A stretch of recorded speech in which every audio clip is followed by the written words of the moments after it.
Assalamualaikum warahmatullahi wabarakatuh. Perkenalkan, nama saya Halimatul Zannah dengan NPM 2210108135. Pada video kali ini saya akan menyampaikan kesimpulan dari materi kaidah fikih pada mata kuliah Amaliyah Aswaja. Baik, yang pertama yaitu pengertian kaidah fikih. Menurut Dr. Mustafa Ahmad Azharko, kaidah fikih ialah dasar-dasar yang bertalian dengan hukum syara yang bersifat mencakup atau sebagian besar bagian-bagiannya dalam bentuk teks-teks perundang-undangan yang ringkas atau singkat padat yang mengandung penetapan hukum-hukum yang umum pada peristiwa-peristiwa yang dapat dimasukkan pada permasalahannya. Nah, pokok kaidah fikih ini dibagi menjadi 5. Yang pertama yaitu segala sesuatu perbuatan tergantung pada tujuannya atau disebut dengan niat.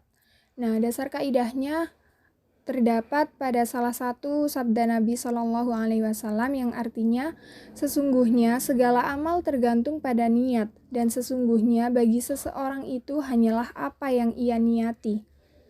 Kemudian terdapat fungsi dari niat, yaitu yang pertama untuk membedakan antara ibadah dan adat kebiasaan.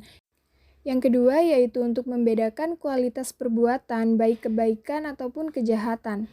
Dan yang terakhir untuk menentukan sah tidaknya suatu perbuatan ibadah tertentu, serta membedakan yang wajib dari yang sunnah.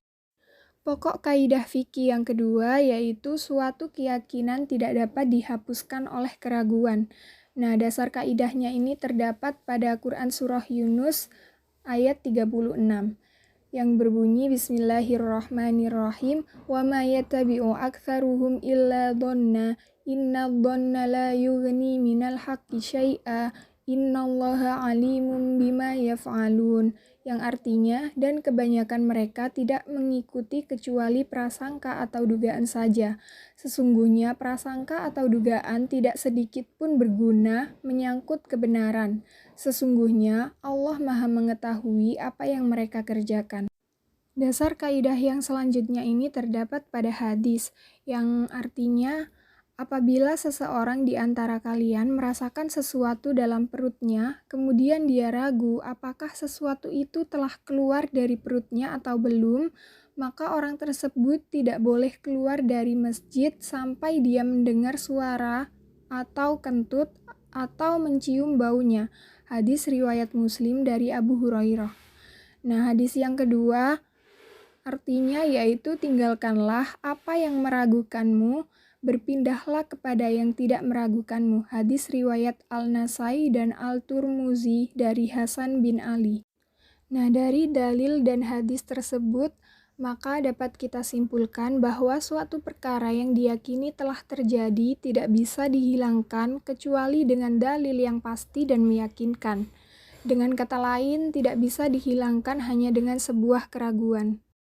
Pokok kaidah yang ketiga yaitu kesukaran itu menimbulkan adanya kemudahan.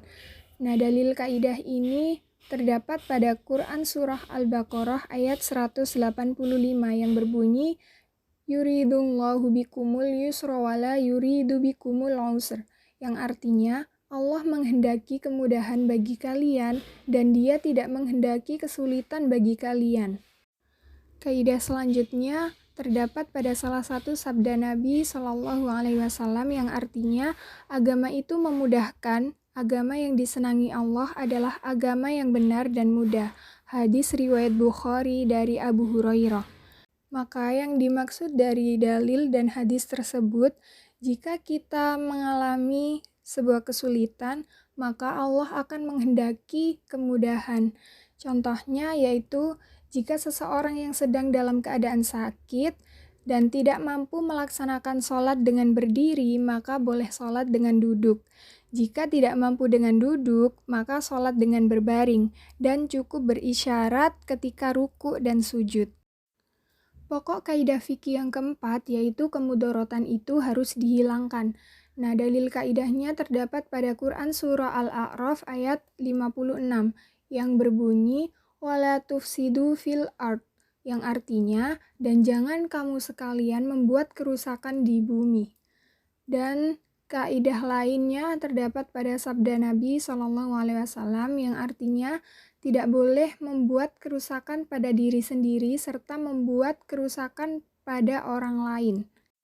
Hadis riwayat Ahmad dan Ibnu Majah dari Ibnu Abbas. Sebagai contohnya pada pokok kaidah ini yaitu apabila seseorang diserang oleh orang jahat, maka tidak mengapa baginya untuk membela dirinya lantas membunuh orang jahat tersebut demi menghindarkan kemudorotan atau kematian itu terjadi pada dirinya walaupun harus membunuhnya. Untuk pokok kaidah yang terakhir, yaitu adat kebiasaan dapat dijadikan hukum. Dalil kaidahnya terdapat pada Quran Surah Al-A'raf ayat 199 yang berbunyi, Khudhil afwa wa'mur bil urfi wa a'rid 'anil jahilin, yang artinya, dan suruhlah orang-orang mengerjakan yang ma'ruf serta berpalinglah dari orang-orang yang bodoh. Dalil yang kedua terdapat pada Quran Surah An-Nisa ayat 19 yang berbunyi wa'ashiruhunna bil ma'ruf, yang artinya dan pergaulilah mereka secara patut.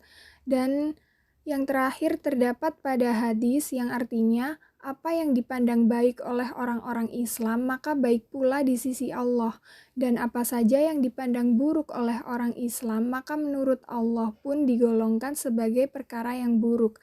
Hadis riwayat Ahmad, Bazar, Tobrani dalam kitab Al-Kabir dari Ibnu Mas'ud. Sekian yang dapat saya sampaikan. Apabila ada kurang atau lebihnya, mohon dimaafkan. Wassalamualaikum warahmatullahi wabarakatuh.